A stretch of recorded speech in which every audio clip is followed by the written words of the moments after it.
So, good evening, everybody, and welcome. If this is your first time at a Somerville Museum event, I want to offer a special welcome to you. We're so happy you're here with us tonight. So, the Somerville Museum was founded in 1896 as the Somerville Historical Society, and the museum's building on Central Street was constructed in the 1920s. And the mission of the museum is to be a mirror to the city, so to reflect its past and its present. Tonight's panel is called Voices from Somerville's Haitian Community, and the event is part of a Somerville Museum Zoom series called Voices from Somerville, Culture, Community, and History, and it's made possible in part by the National Endowment for the Humanities, and we thank them for their support. So tonight we're going to hear three members of the local Haitian community talk about their work in Somerville's neighborhoods, and then we'll listen to a historian from Somerville talk about connections between Haitian and U.S. history, and we're going to have time for questions after that. The museum would like to give special thanks to Erline, Tanice and Adda Santos for their work to produce tonight's event. And thank you also to Aedes Thomas for his advice. So I would like to hand things over to Erline Tanice, who will introduce our speakers. Erline is a member of Sion SDA Church on Temple Street, and she generously helped with the museum's recent exhibit called Faith in a City, Exploring Religion in Somerville, Massachusetts. So thank you so much, Erline, and welcome everybody again. We're so happy you could join us tonight. Thank you, Sharon. I am Erline Tanice, like Sharon just mentioned. I'll be your host for tonight. And before I introduce any our first speaker, I would like to just say something about Haiti. Like, Haiti is not just that small, beautiful piece of land in the Caribbean, but it is a country full of culture, like very rich in culture. And that's why we have enough to bring wherever we go. And so tonight I have the pleasure to introduce our first speaker, Ruben Pierre. If you are from Somerville, you definitely know something about Ruben because, you know, it's a very known restaurant. And when he started, he was still in college. He started the business with his mother during the mid-90s. And they're still in business, which means that, you know, they're giving us good food. And so I have the pleasure to introduce you tonight to Ruben Pierre. Ruben, the mic is yours. Well, thank you, Erline, for the introduction. First and foremost, I want to say good evening to everyone. I want to thank our organizer, Sharon, Allison, and you, Erline, and also the board of the museum for hosting this event. And also thanks to our audience and a special thanks to our panelists. It's a pleasure to be among you. Well, as you have heard, my name is Ruben Pierre, and I'm a co-owner of Sunrise Cuisine, which is located at 76 Middlesex Ave. And as you all know, every venture has a backstory to it. So the story of Sunrise, I'd like to take you to that little story of Sunrise. The story of Sunrise started well before I came to this country.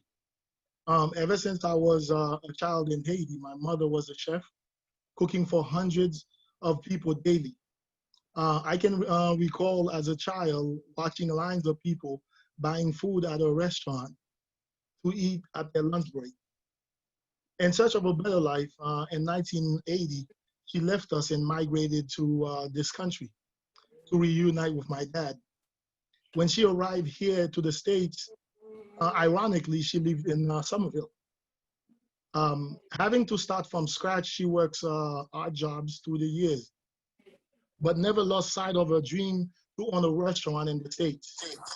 In 1985, my parents sent for my sibling and I arrived here in November 1985. When I came here, I was just 12 years old. I attended grammar school here and then graduated and went on to Cambridge Judelande, then graduated and went into Curry. And I majored in biology and pre-med. But in February 1996, as I was about to graduate, I came home and I saw my mother at the table and she looked sad. And I was asking her why. And she shared with me how she wanted, her dream passion was to open a restaurant here in the States.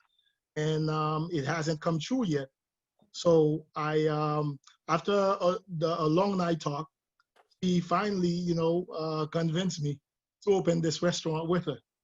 So mind you, I did not have a business degree, so I graduated and that year, but I did not have a business degree. But that night we set out on this journey. The following week, we started looking for a space. And one day, as we were driving to Home Depot, she yelled, and Ruben, stop the car. And I stopped the car, so we pulled over, and there was a space that was for lease. And that space, and I called, and fortunately, to make a long story short, in May 16, 1996, we opened our doors on that very spot. The restaurant started with my mother working in the kitchen, of course, as a chef, and I as a manager. Despite our ups and downs in the hospitality business, 24 years later, we have built a well-established restaurant. We take pride in serving the community. We have served the Somerville community, the high school, you name it. We've done so many different events. For 24 years, we have been a staple in the community, not only in the Haitian community, but this region. We have served the community to takeout, dine-in, fundraising, weddings, funerals, parties, local charities, and etc. Over the years, that has not only made us an established and successful restaurant, but I believe a brand that expresses our values and mission to create an emotional connection with our guests.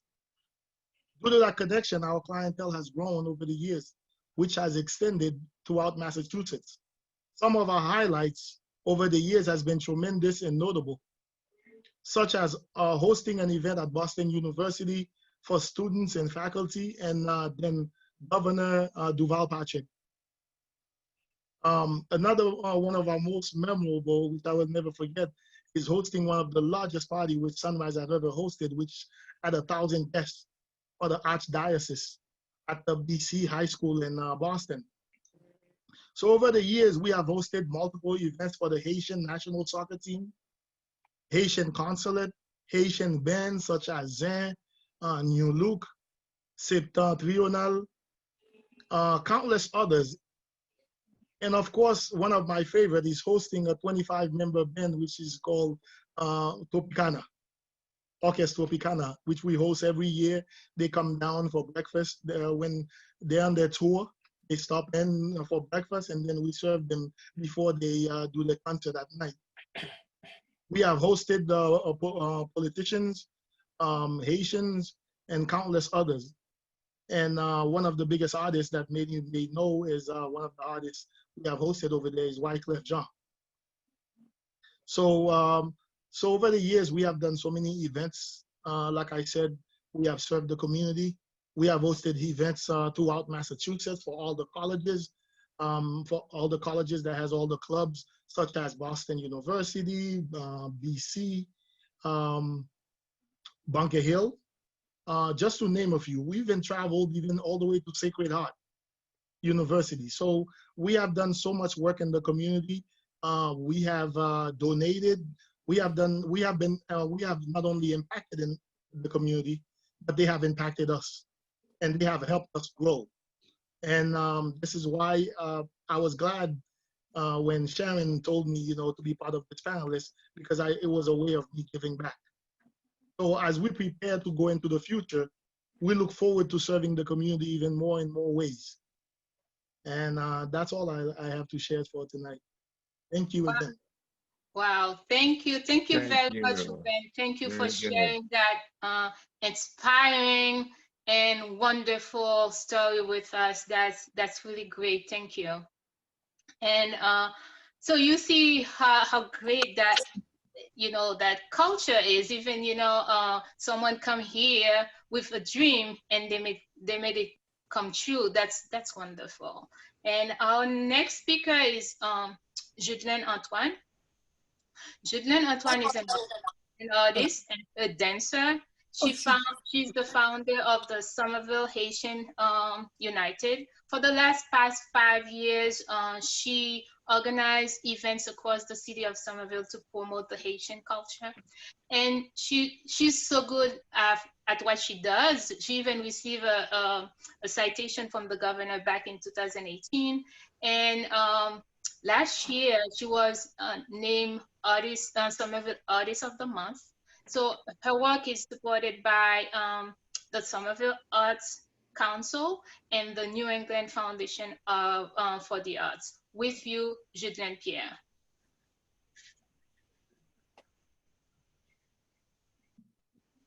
Hi, everyone. Hi, Judelande. Thank you so much, Sharon, for inviting me to give me the opportunity to speak about the event that I produce. And the Haitian United, which is a community organization that I founded in 2015. I want to talk about myself tonight. I will mostly talk about the event I produce and the Haitian United. Next time I will ask more time to include myself.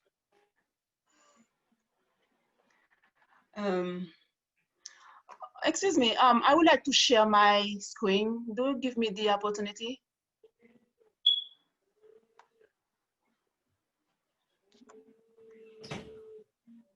I would like to share my screen.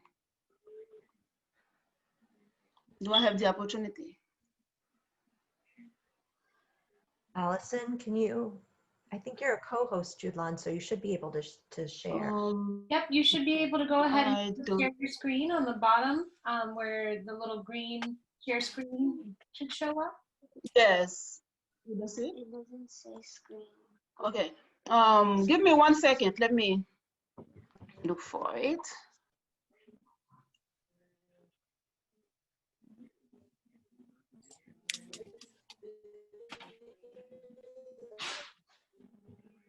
So everybody, while Judelande is getting set up, I just wanted to let you know that on November 18th, which is also a Wednesday, it's going to be our next event in this series, and we're going to feature voices from the local Brazilian community. So we hope you can join us for that.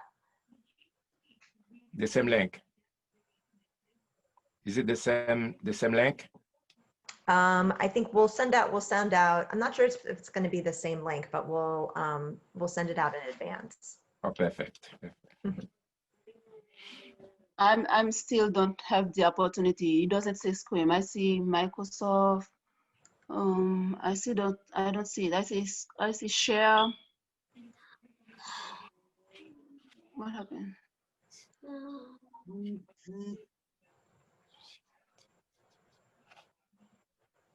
It should be a green button at the bottom of the screen that says share screen. I still can't share my screen. I see box, photo, document. I still don't see the opportunity. I see share whiteboard, but I don't see share screen. Document. You should have full access now. Here we go.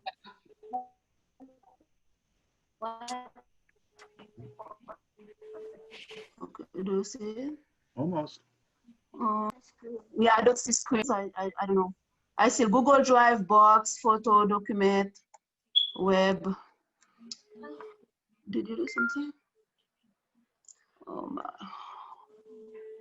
So Judelande, do you want to go ahead, or should we Yeah.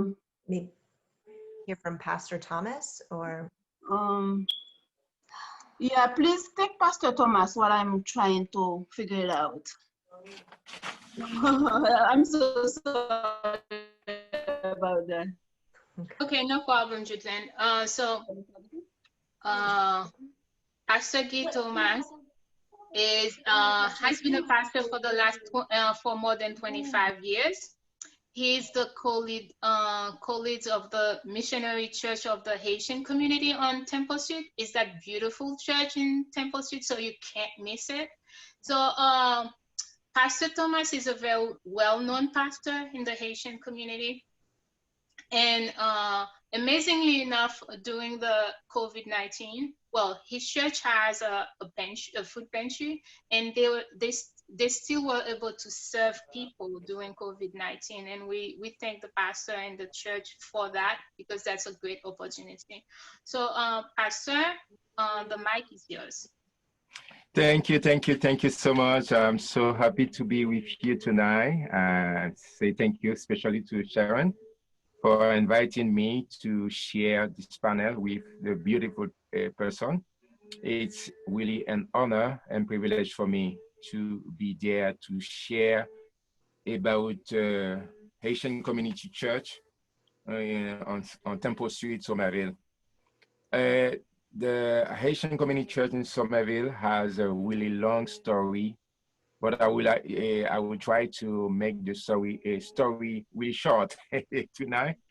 Haitian Community Church is a group of people, brothers and sisters in Christ.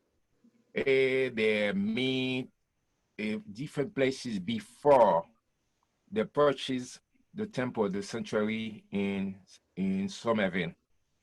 They stay different places, at school, at hotel. They can't really have their own place to worship or to have service. But after some months of prayer, they come before God to ask God to give them a place they can meet together according to the word of God. In Psalm 24 said, the earth belonged to God. And after so many months of prayer, do you hear me, please? Are you with me? Yes. Oh, okay. Thank you. You. After many months of prayer, God answered the prayer in 2008, September 2008. Since 2008, the purchase miracle. That's amazing how God answered the prayers. Since that date, they meet at this place, they serve the community, not only worship and preach or teaching the word of God, but to serve the community with ESL, English class. They serve the community for many years. But during the pandemic, we cannot do this kind of thing. We have a citizenship class to help the immigrants who come to America to become a citizen, American citizen. They had a lot of classes to help people in this area. For many years, I don't remember exactly, we have the food pantry to serve for different families, different group, not only the people in our church, but over all the people in the community, we serve them. We can say that's our vocabulary, by the grace of God. Amongst the pandemic, we keep serving the community with food every Friday afternoon. We serve the community in case of need. If some people want some food, they come to the person who manage the food. They're open easily to serve the community. Haitian Community Church is a person to educate a people to become a better citizen in the community, to serve themselves, to serve the family, and to prepare to serve their God. A Haitian community is a church or really different group of people. We have activities for youth, you have activities for family, we have activities for couple, we have ministry for men, we have ministries for women, and different kind of ministry to build really a better community, a really strong community we take time to train them, to train young men and women to represent in the marketplace more value, more value. That's most of the time, that's what we do in Haitian Community Church. We just celebrate 12 years of since we are at the place at Sun Temple Suite Somerville. It's a privilege. I have my co-leader, Pastor Sauvana Mirbel. He is a really young man, a great man, a man of integrity, humble man who really has a leadership. And it's a pleasure to be beside him to serve the community. He's a really open man. And we really appreciate to have different group of people as deacon. We have a board with a really nice person, really a man of integrity, man of leadership. His name is Wu Lawos. He's the president for the board, and I shall knows Thomas. Thomas is he's the secretary for the church. Is someone really open, really helpful for the community, for the church, especially to serve. He always and say yes in case of need. When people need his help, he say yes. That's a really privilege for me, because for me, when I moved in America 6 years ago, because I was pastoring different churches in Haiti for over more than 25 years. I was a host for a show on the large radio station in Haiti. They call it Radio Lumière. I used to host a show really late, really night, very late. I can say afterwards, from 11 p.m. to 1 a.m. in the morning, for the people who cannot sleep, the people who work on a hospital or in prison, are different people who really work. They call in one voice and the late night in voix de la nuit in French. That's me to serve the community. It's a privilege to serve, because the Bible says there is more joy when you can serve instead to receive. And that's my privilege to serve my community. That's to make the Haitian Community Church really short. That's the story. Since 2008 until now, we are in 100 Temple Suite Somerville to serve our community. And we invite them to encourage them to train, give them really skill. They can serve the community, not only to prepare them to go to the heaven, but we serve them, teach them to become a better citizen, because education really can put someone in higher level. The education, we teach them, education is the base. It's the base to understand yourself, to understand others, to be a better citizen, to serve our community. That's the story I try to make really short, because I would like to listen to other people instead of me. Thank you so much for taking time to listen. Even my accent is very heavy. I hope you understand 90%. I try to share with you tonight. Denise, Yeah, do you understand me? Thank you, Pastor. Thank you, Pastor Even Thomas. my accent is very heavy. No, you did very good. There's no such thing. Okay. So you did Thank very you so much. Thank you so much. You're welcome. So, Judelande, are you ready?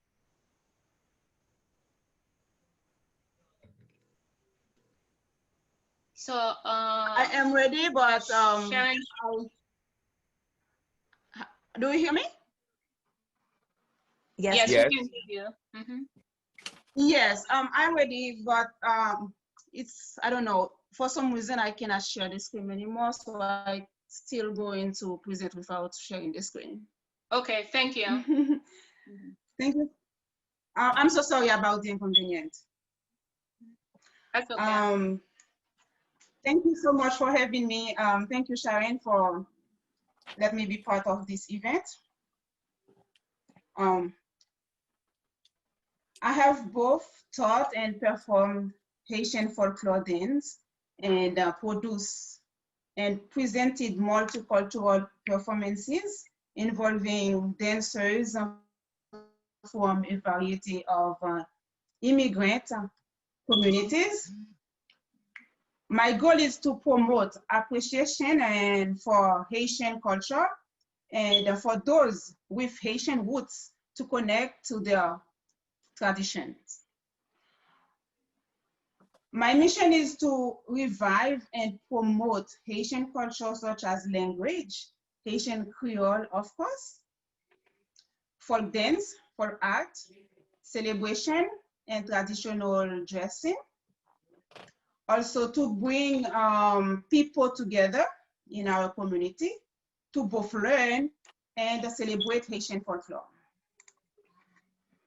We welcome everyone, no matter what religion, race, gender, national origin, sexual orientation, and age. We divided in multiple groups, infant age 4 to 7, senior age 8 to 14, youth age 15 to 24, young adult, and senior. We produce 4 events annually: a Haitian Independence Day celebration, a Haitian cultural event, a gala, multicultural dance event, and Haitian Flag Day celebration, May 18. So on May 18, we make sure that we wear red, blue, and white, which is basically the color of our flag. I teach and develop Haitians United infants and juniors to dance, sing, and say poem in Haitian Creole. We also help children from different culture connect and develop their talent together. We keep them connected with their culture. For example, in our group, we have people from El Salvador. So in some of our events, we let them dance cumbia, and we learn from them. Also, children who their parents are Irish, they teach us basic steps from Irish. We have Dominican Republic. Bachata is similar to our dance compa. So we have fun together. The folkloric dance is one of the Haitian beauty. So in our events, we make sure that we have at least one Haitian folklore dance with our adult members. For our dance, we use multiple colors to show our Caribbean culture. We serve Haitian food in our event. Every last Saturday of January, we celebrate Haitian Independence Day. At this event, we serve Haitian traditional soup called soup joumou. This soup is culturally important because during this period of French colonization in Haiti, Haitians were made to harvest squash, the one we call soup joumou, but we're not allowed to eat the soup made from the squash. After January 1st, 1803, this soup served every Sunday in Haiti. Every family, they do this soup, and we celebrate our Independence Day with this soup, January 1st, wherever we are. In United States, Canada, Haiti, Chile, anywhere Haitian is, they make that soup on January 1st. We let Haitian United Infant and Junior modeling and acting during our events using Haitian cultural wear. We organize a gala once a year. We wear black and white at the beginning, like a symbol to let our children know that whatever color, we are all the same. After they change to perform any talent they want, just to discover their own hiding talents. We give them a chance.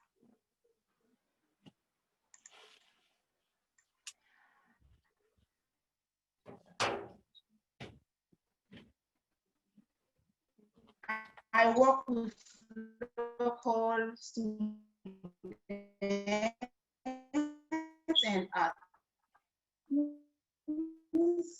in Leclerc to produce and publicize events. 2 VFW halls, the Somerville City Hill, the Armory, and a community room we use to for different type of speaker depending on what type of event we have. For example, in 2018, my sociology teacher told us that he's from Louisiana and explained us about Haitian community in Louisiana. The first thing that came to my mind is that I will invite him to speak at the next cultural event.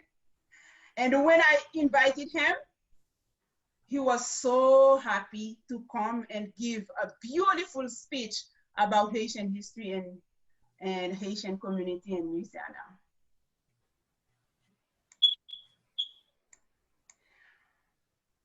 The most important goal is to make the audience happy. As you can see, the audience seem to be very happy. I don't know if you can see the screen. I'll try to share it in my way. So that makes me happy also. I feel good because I can see how happy the audience is. In Creole, we will say, tout moun jouen, meaning basically everyone finds something interesting in our event. Am I right, Ruben? Yes, you are right. Correct. Tout moun jouen. Yes. I need to know what I'm talking about. That encourages me. That makes me feel good, and that makes me look forward to make some more events, to bring people together, revive our beautiful culture. The audience participation is important to me. That is very, very important to me also.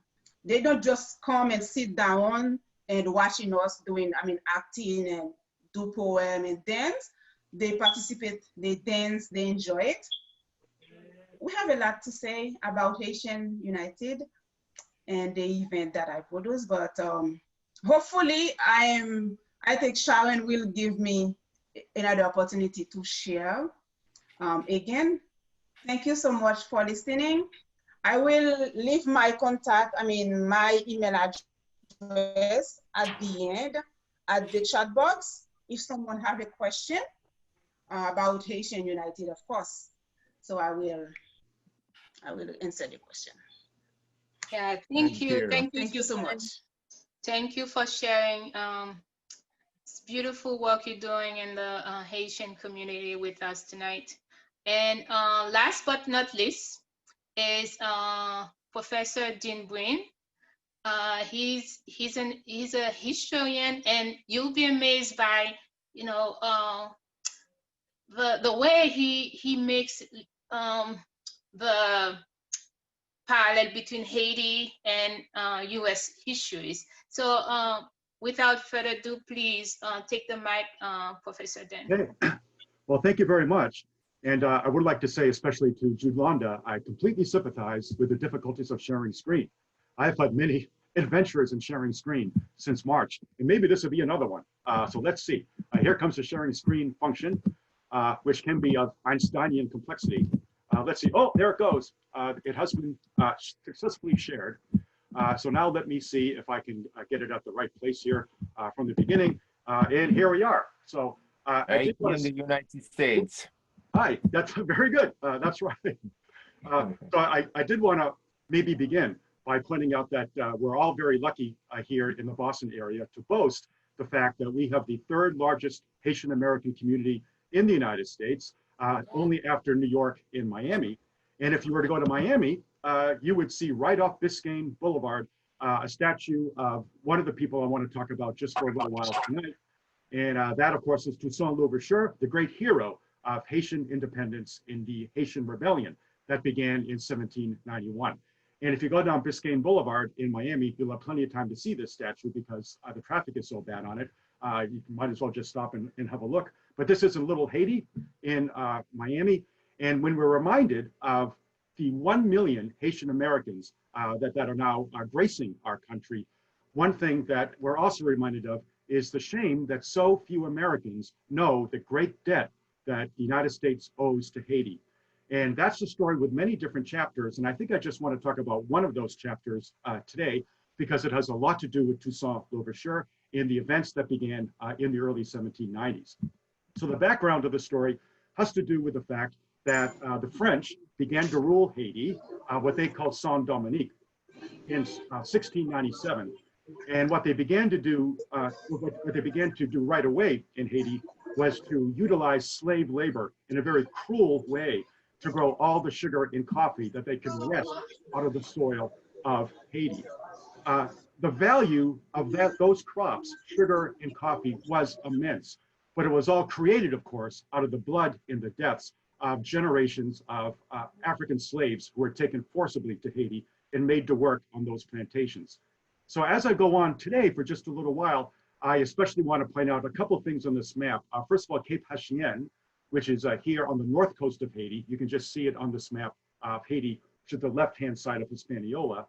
And I also just want to barely mention Saint Marc, which you can see also on the map. It's on the western coast of Haiti, north of the island that you see by the Saint Marc Channel.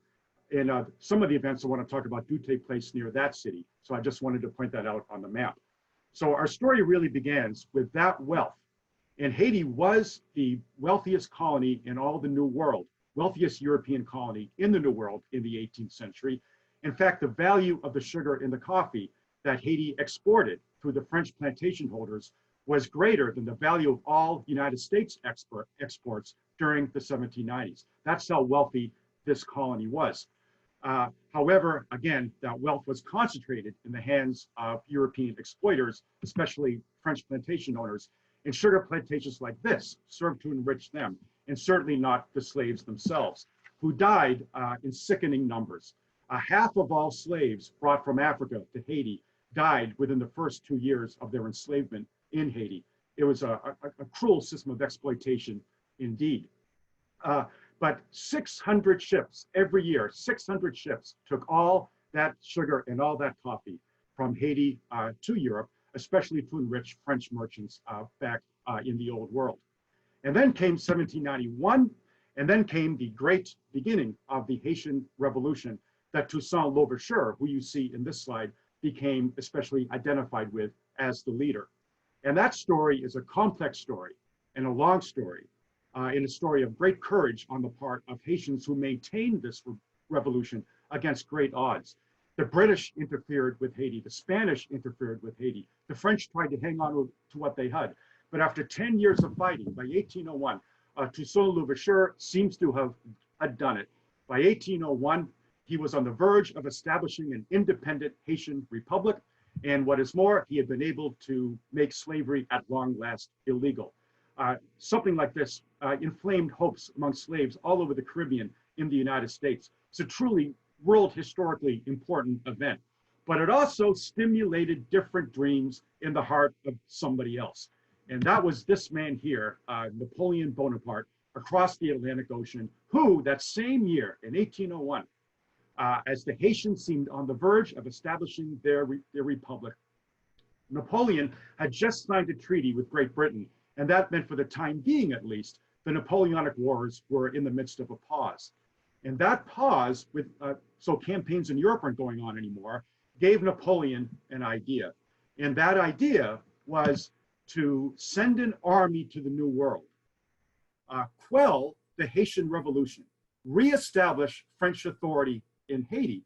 And once Napoleon was able to do that, the next step was to send that army, that victorious army of his, in his dreams at least, to New Orleans, which had just become a French possession.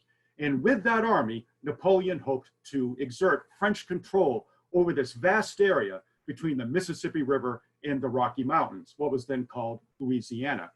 Napoleon's dream was nothing less than to establish a vast French empire in the New World, so that eventually maybe North America would look something like this: a struggling American republic between the Mississippi and the Atlantic, and to the west, beyond the Mississippi, up to the Rocky Mountains, a great French empire led by Napoleon himself.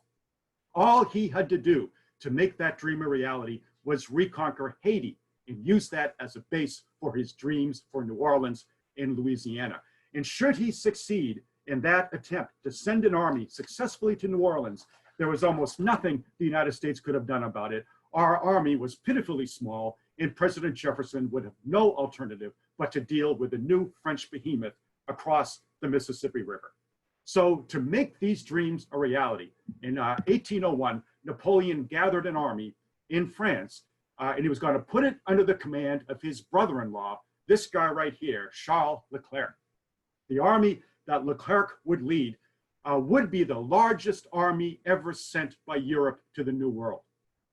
31,000 men. More would join them as reinforcements later on. And that army gathered in French ports near the end of 1801, and across the Atlantic it went, and at the beginning of 1802, Leclerc's army landed on the eastern side of Hispaniola, from there to eventually, they hoped, conquer Haiti and put an end to Haitian independence as the first step to a great French empire in the New World. However, that was not going to happen. That would not transpire. And the reason was the Haitians, led by Toussaint Louverture and by Dessalines, who would eventually be the leader of Haiti, resisted. So at the beginning of 1802, the Haitians refused to accept re-enslavement, which is what French rule would mean, re-enslavement. And that story of Haitian resistance to the French, beginning here in 1802, has a lot of different elements to it. But one part of the story that's very well known in Haiti is the heroic resistance at a place called Crête-à-Pierrot, which was right outside of the town of Saint-Marc, which we just saw on the map earlier. And what you see in this stamp, this Haitian stamp, is one of the heroes of that battle. 300 Haitians mustered at this promontory at Crête-à-Pierrot and withstood a siege and a series of attacks by 2,000 French soldiers. And by the way, not only French soldiers, but allies of Napoleon from countries in Europe were also in this army, including the Polish Legion.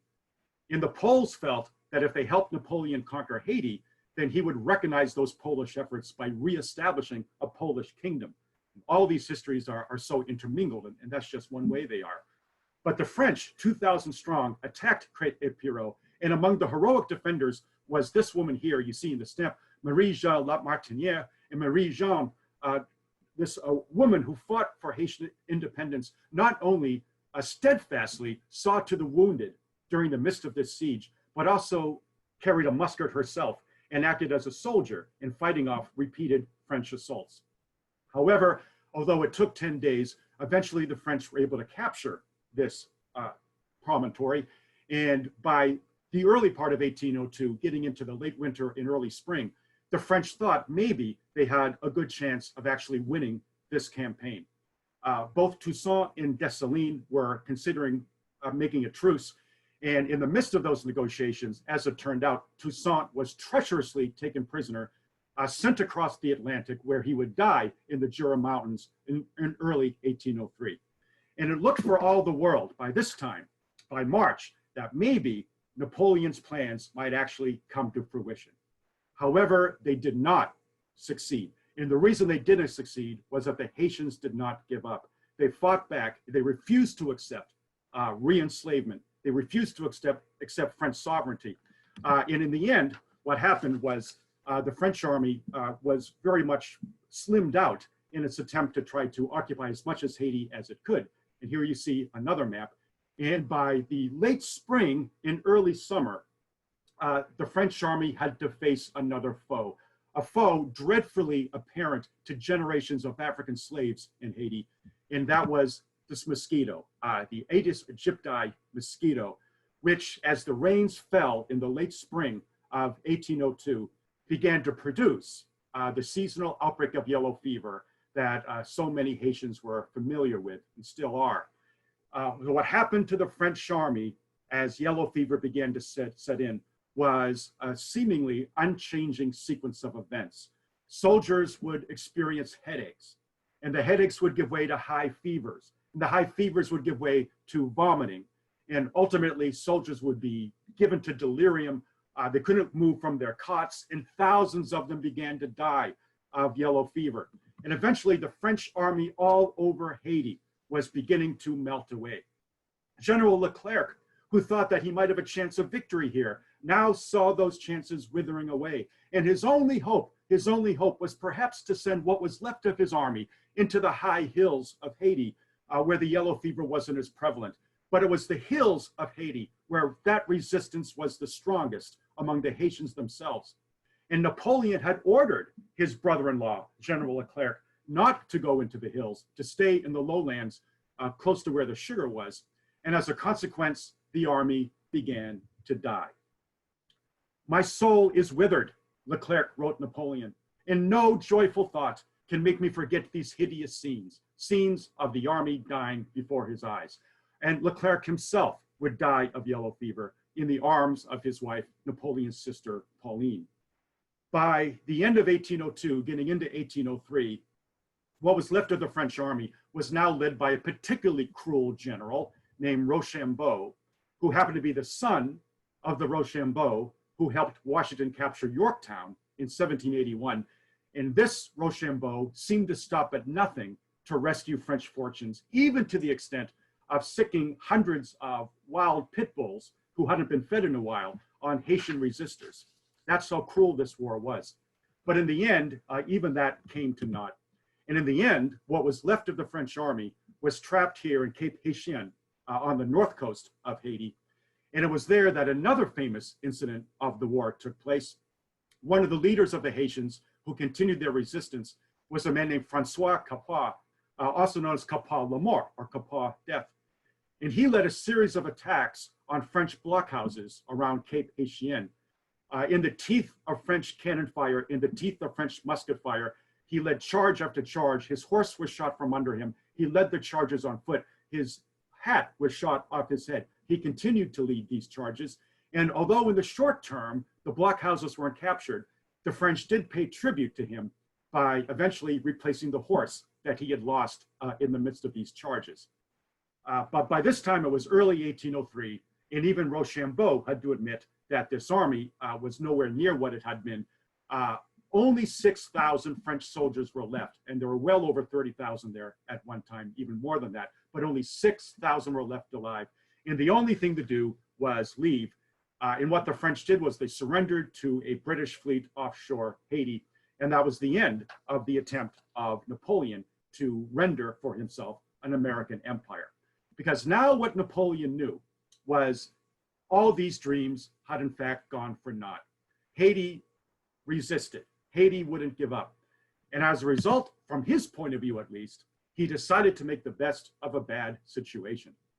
Unable to now lead an army into New Orleans and assert French control over Louisiana, Napoleon figured he had one choice now, and that was to get rid of Louisiana. He didn't figure he could hold it anyway, so he sold it for $15 million to the United States.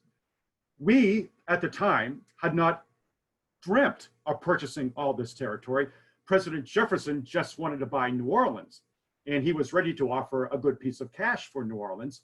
And American negotiators were astounded to learn that Napoleon was willing to sign over and sell the United States this entire territory.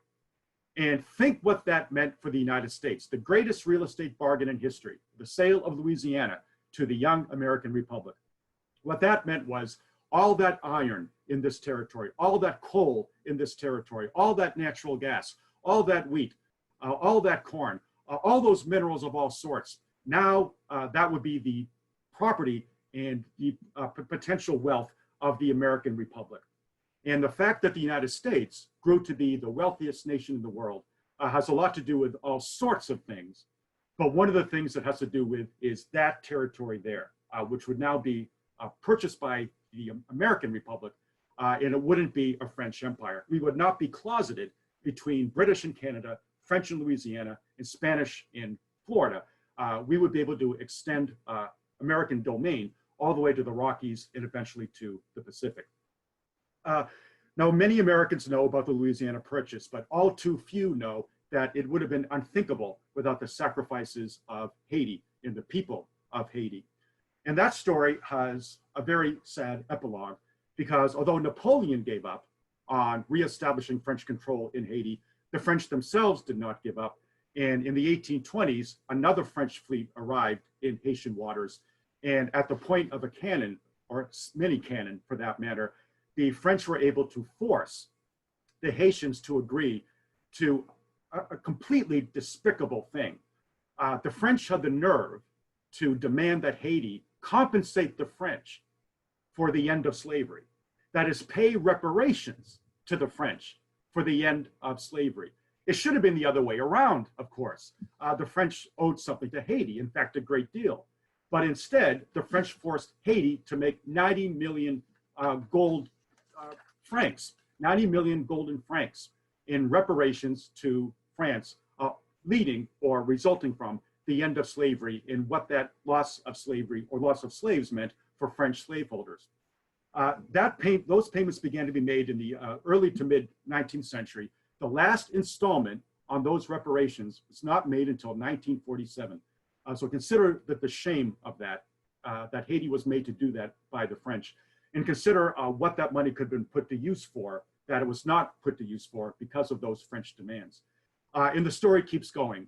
There is now a movement to demand that the French pay that money back, that they so cruelly expropriated from Haiti, supposedly in reparations for the end of slavery, accomplished by the deaths of 200,000 Haitians in the Haitian War of Independence, in the struggle against Napoleon, which plays such a prominent and vital role in the history of the United States. And I hope that that role gets the recognition that it deserves. So that's really all I wanted to say. So now I'll stop share. And we have a very distinguished panel, all of whom know more about Haiti than I do, of course.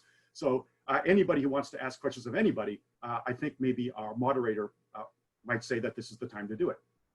Yes, thank you. Thank you very much, Professor Green. Good reminders and things to think about. Thank you. So if anyone has any question now, it's a good time to ask them. So you can raise your hand. Okay, we have a question from Alex. Oh, so it's not a question, just wanted to know how to connect. So if you have a question, you can raise your hand. And I think that we can, yeah, just raise your hand and we will, if you can't speak, you can type your question in the chat and then Professor Green will answer. Or somebody else. Okay, or somebody else. Yes. Well, let's see. Well, one question is how to connect to the movement to restore these reparations that were paid to the French. And there is a movement to do that. And I think it's really easy. You just go online and you do a Google search and you'll come up with, I think, a series of websites about that. I don't know the specific link, but they're not hard to find. Okay. So I have a question for you, Professor. Okay, me, go ahead. So you have a really well, defined way of, talking about Haitian history. So I know you are a historian, but have you had a chance to go to Haiti at all? No, not yet. I've never been to the Caribbean at all. Oh. In fact, the closest I've gone to the Caribbean is the Miami area. That's about it. Oh, I'd love to go though. Of course. Well, I will not say to go to Haiti now because to tell you the truth, it's not safe. But down the line, it's a beautiful country. So you know so much about our history, so it would be nice to know the country itself. Well, yes, I'd love to. So any other question? If okay, I think we have a question from Catherine. I can't read it. Let me see if I can go to the chat. So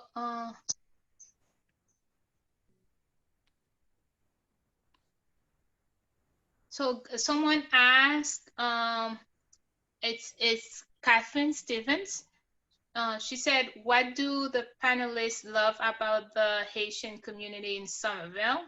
And well, it's two questions. And the second one is, what do you think people misunderstand about it?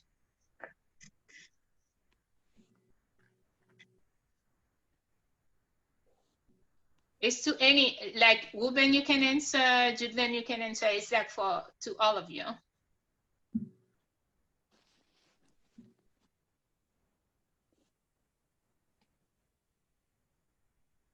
No one? Can you repeat the question again? Sure. Let me go back to the chat. So what do the panelists love about the Haitian community in Somerville? What do you think people misunderstand about it?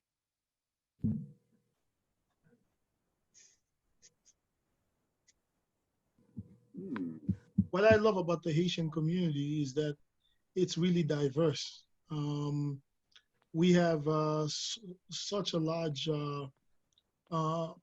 different, diverse from age group, and more so, I would say, how would I describe it? I'm trying to describe it, but it's really diverse in the age group because you have like the young kids growing up that was born in this country, and you have the adults, from Haiti.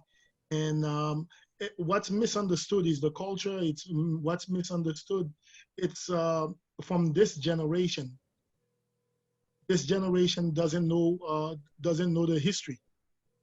As Professor Breen just mentioned, most of our children don't even know this history.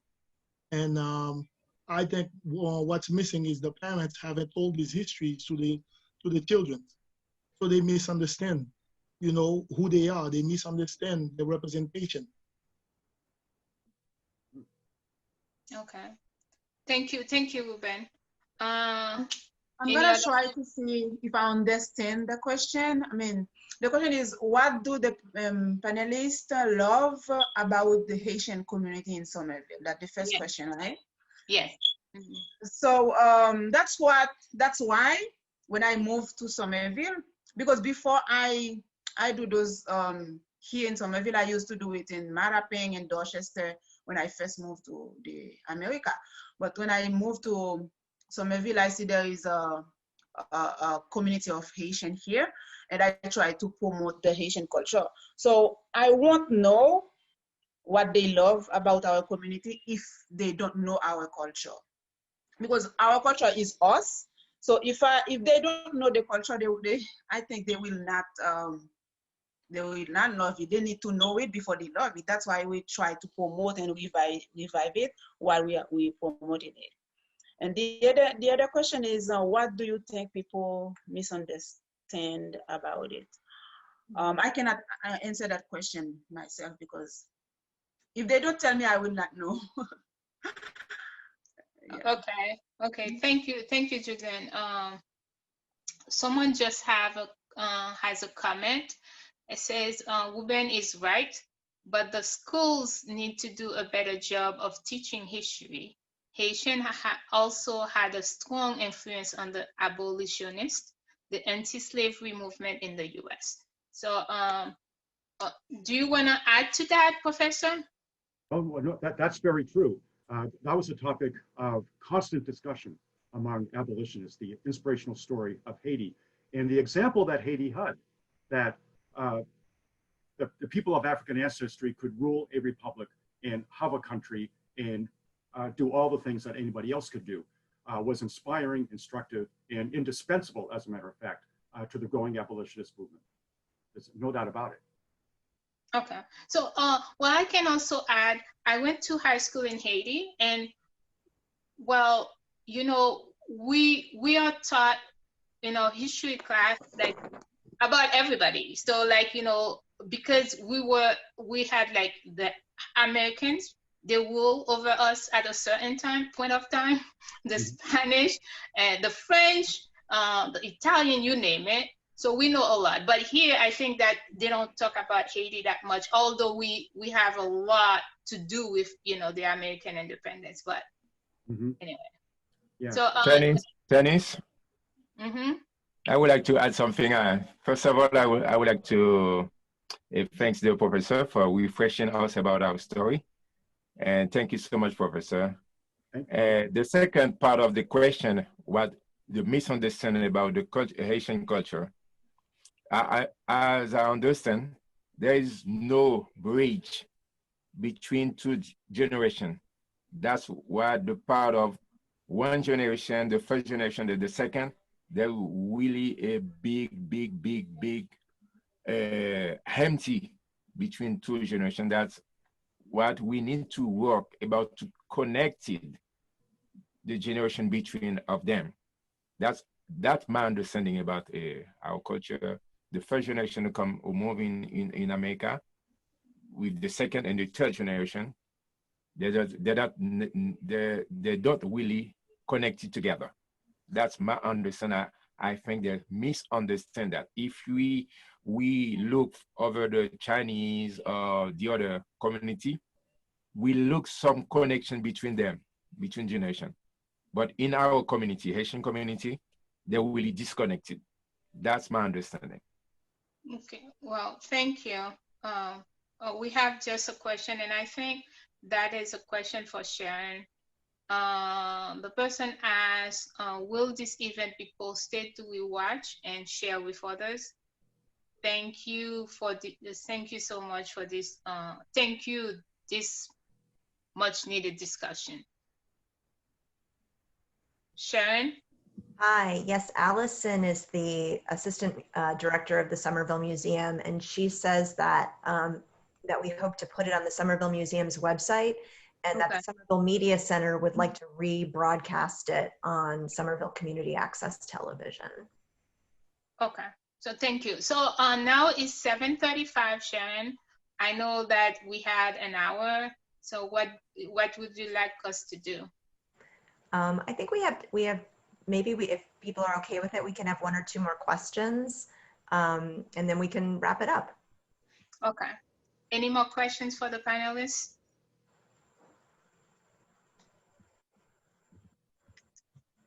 So I don't see any more questions, so. Okay. Well, in that case, I just wanted to thank everybody again for coming tonight.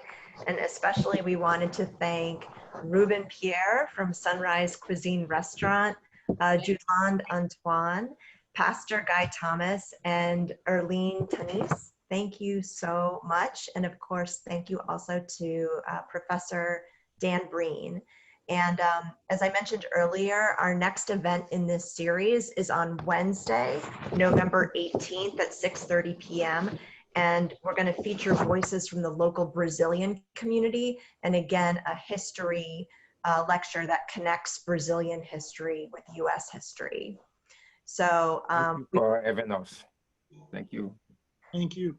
Thank you, everybody, so much for coming tonight. Thank you. Thank you, everybody. It was a great, you know, great panel. Thank you very much. Arlene. Thank you. You're welcome, Pastor. Thank you, Erline. You're welcome, Ruben. Amen. I'm still waiting for that vegan menu. That'll soon come, right after COVID. Okay. Okay. Bye-bye. Have a good night, everybody. Thank you. Okay, Thank you, everybody. Bye-bye. Bye. Everybody, have a good evening. You too. Thank you.